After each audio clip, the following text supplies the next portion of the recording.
CPM നേതൃത്വത്തെ വിമർശിച്ച് മുൻ MLA PK ശശി. തന്നിൽ അഴിമതി ആരോപിക്കുന്നവർ സ്വന്തം ഷർട്ടിലെ കറ ആദ്യം പരിശോധിക്കണമെന്ന് PK ശശി പറഞ്ഞു. മണ്ണാർക്കാട് ആയുർവേദ ചികിത്സാ കേന്ദ്രത്തിന്റെ ഉദ്ഘാടന വേദിയിലായിരുന്നു ഈ പരാമർശം.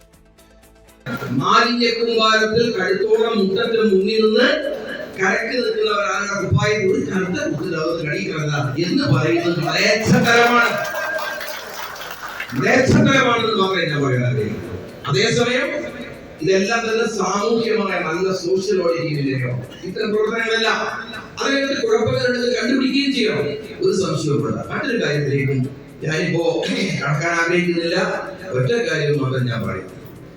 കൊച്ചി പഴയ കൊച്ചിയല്ല, പക്ഷേ ബിലാല് പഴയ ബിലാൽ തന്നെയാണ്. ശ്രീജിത്ത് ശ്രീകുമാരൻ വിവരങ്ങൾ നൽകും പാലക്കാട്ട് നിന്ന്. ശ്രീജിത്ത്, ഈ വേദിയിൽ ഇത്തരമൊരു വേദിയിൽ ഈ പരാമർശം എന്ത് ലക്ഷ്യം വെച്ചായിരുന്നു? എനിക്ക് തോന്നുന്നത് രാഷ്ട്രീയം പ്രസംഗം നടത്തേണ്ട ഒരു വേദിയായിരുന്നില്ല, ഒരു വികസന പദ്ധതിയുമായി ഒരു ആയുർവേദ ചികിത്സാ കേന്ദ്രത്തിൻ്റെ ഉദ്ഘാടന വേദിയിലായിരുന്നു. മറ്റു നേതാക്കളൊക്കെ ഉള്ള ഒരു വേദി, പാർട്ടി വേദി ഒന്നുമല്ല. അവിടെ എന്തിനാണ് ഇത്തരം ഒരു പരാമർശം PK ശശി നടത്തിയത്? എന്തായിരുന്നു അതിൻ്റെ പശ്ചാത്തലം?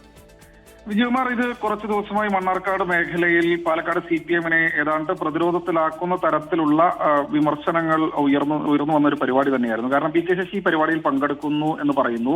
ആ സമയത്ത് അവിടെ വാർത്തയായി പുറത്തു വരുന്നത് CPM-ന്റെ ഏരിയ സെക്രട്ടറി നാരായണൻകുട്ടി അടക്കമുള്ള ആളുകൾ ഇത് പൂർണ്ണമായി നിഷേധിക്കുന്നുണ്ടെങ്കിലും അവിടെ വാർത്തയായി പുറത്തു വരുന്നത് CPM-ന്റെ കൗൺസിലേഴ്സിനോട് ഈ പരിപാടിയിൽ പങ്കെടുക്കേണ്ടതില്ല എന്നൊരു നിർദ്ദേശം പാർട്ടി നേതൃത്വം നൽകിയെന്ന തരത്തിലുള്ള വാർത്തകൾ വന്നു. അത് മാധ്യമ സൃഷ്ടിയാണെന്ന് പാർട്ടി നിഷേധിക്കുന്നുണ്ട്. പക്ഷേ ശശി പങ്കെടുക്കുന്നത് കൊണ്ട് അത്തരത്തിലൊരു പരിപാടിയിൽ പങ്കെടുക്കേണ്ടതില്ല എന്നൊരു നിലപാടിലേക്ക് അവർ പോയി എന്നതാണ് ഒരു വിഭാഗം ആളുകൾ പറയുന്നത്. എന്തായാലും ഇപ്പോൾ ആ വേദിയിൽ വെച്ച് തന്നെയാണ് ഇന്ന് സമയം മുൻപ് ഈ പരിപാടിക്ക് അല്പസമയം മുൻപ് ഡിവൈഎഫ്ഐയുടെ നേതാവ് ശ്രീരാജ് തന്നെ നേരിട്ട് ആ മേഖലയിലെത്തി ലീഗ് നേതൃത്വത്തെ വിമർശിക്കുന്ന തരത്തിൽ ഇതിലൊരു അഴിമതി ഉണ്ടെന്ന തരത്തിലുള്ള ആക്ഷേപം ഉന്നയിച്ചിരുന്നു. കൂടാതെ PK ശശിക്ക് മേൽ കാര്യങ്ങൾ ചോദിച്ചപ്പോൾ PK ശശി ഇപ്പോൾ ഡിവൈഎഫ്ഐയുടെ ഭാഗമല്ലല്ലോ എന്ന ഒരു മറുപടി മാത്രമാണ് ആ പ്രതിഷേധത്തിന്റെ ഭാഗമായി ശ്രീരാജ് നൽകിയത്. എന്തായാലും അതിനുശേഷമാണ് PK ശശിയുടെ ഒരു പ്രതികരണം ഈ വേദിയിൽ, അതായത് കുഞ്ഞാലിക്കുട്ടിയും ഉദ്ഘാടകനായ ഈ വേദിയിൽ മുസ്ലിം ലീഗിന്റെ പ്രധാനപ്പെട്ട നേതാക്കൾ ഇരിക്കുന്ന വേദിയിൽ ഇത്തരം ഒരു പ്രതികരണം അദ്ദേഹത്തിന്റെ ഭാഗത്തു നിന്ന് വന്നത്. കൈയടിച്ചുകൊണ്ടാണ് മുസ്ലിം ലീഗിന്റെ നേതാക്കൾ പറയുന്നത്. അതൊരു സിനിമാ ഡയലോഗ് ഒക്കെ കോട്ട് ചെയ്തുകൊണ്ട് CPM നേതൃത്വത്തെ വിമർശിക്കുന്ന ഒരു നിലപാടാണ് PK ശശി ഈ ഒരു ഘട്ടത്തിൽ സ്വീകരിച്ചത്. സ്വാഭാവികമായി അത്തരത്തിൽ PK ശശി ഒരു നിലപാട് PK കുഞ്ഞാലിക്കുട്ടിയൊക്കെ പങ്കെടുത്ത ഒരു യോഗമായിരുന്നു എന്ന് തോന്നുന്നു ശ്രീജിത്ത്, അല്ലേ? അതിന്റെ നോട്ടീസിൽ അദ്ദേഹത്തിന്റെ ഒക്കെ പേര് കാണുന്നുണ്ട്. PK കുഞ്ഞാലിക്കുട്ടി പങ്കെടുക്കുക മാത്രമല്ല ഇതിന്റെ ഉദ്ഘാടകനായിരുന്നു. PK കുഞ്ഞാലിക്കുട്ടിയെ സ്വീകരിക്കാൻ ആദ്യാവസാനം PK ശശിയും ഉണ്ടായിരുന്നു എന്നതാണ് ഏറ്റവും എടുത്തു പറയേണ്ടത്. അവിടെയാണ് മുദ്രാവാക്യങ്ങൾ മുഴങ്ങിയത്. PK ശശി വരുന്ന സമയത്ത് തന്നെ മുദ്രാവാക്യങ്ങൾ മുഴങ്ങുന്ന ഒരു സാഹചര്യം ഉണ്ടായിരുന്നു.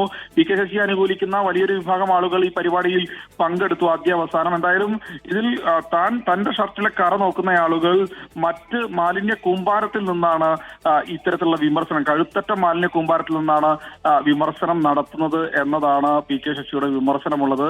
എന്തായാലും ലീഗ് നേതാക്കളോ അല്ലെങ്കിൽ BJP നേതാക്കളോ PK ശശിയെ ഇത്തരത്തിലുള്ള വിമർശനങ്ങൾ നടത്തിയിട്ടില്ല. അഴിമതി ആരോപണം എന്ന തരത്തിൽ CPM നേതാക്കളാണ്, CPM ആണ് അദ്ദേഹത്തെ ഇപ്പോൾ കേവലം ഒരു പാർട്ടി അംഗം മാത്രമാക്കി ചുരുക്കിയിരുത്തിയിട്ടുള്ളത്. സ്വാഭാവികമായി അവർക്കെതിരെ തന്നെയാണ് ആ വിമർശനം PK ശശി ഉന്നയിച്ചിട്ടുള്ളത്. വരും ദിവസങ്ങളിൽ ഇത് ചൂടേറിയ ചർച്ചകൾക്ക് വഴിവെക്കുമെന്ന കാര്യത്തിൽ യാതൊരു തർക്കവുമില്ല. വിജയകുമാർ, മണ്ണാർക്കാട് ആയുർവേദ ചികിത്സാ കേന്ദ്രത്തിന്റെ ഉദ്ഘാടന വേദിയിൽ പ്രസംഗം അതേതായാലും കോൺഗ്രസിന്റെയോ ലീഗ് നേതാക്കളെയോ ഒന്നും ലക്ഷ്യം വെച്ചല്ല, സ്വന്തം പാർട്ടിയിലെ നേതാക്കളോട് തന്നെയാണ് PK ശശിയുടെ ഇത്തരം പരാമർശങ്ങൾ. അതേത് തരത്തിൽ CPM രാഷ്ട്രീയത്തിൽ പ്രത്യേകിച്ച് പാലക്കാട്ട് പ്രതിഫലിക്കുമെന്നത് അടുത്ത ദിവസങ്ങളിൽ, അടുത്ത മണിക്കൂറുകളിൽ അറിയാം. ശ്രീജിത്ത് ശ്രീകുമാരനാണ് വിവരങ്ങൾ നൽകിയത് പാലക്കാട്ട് നിന്ന്.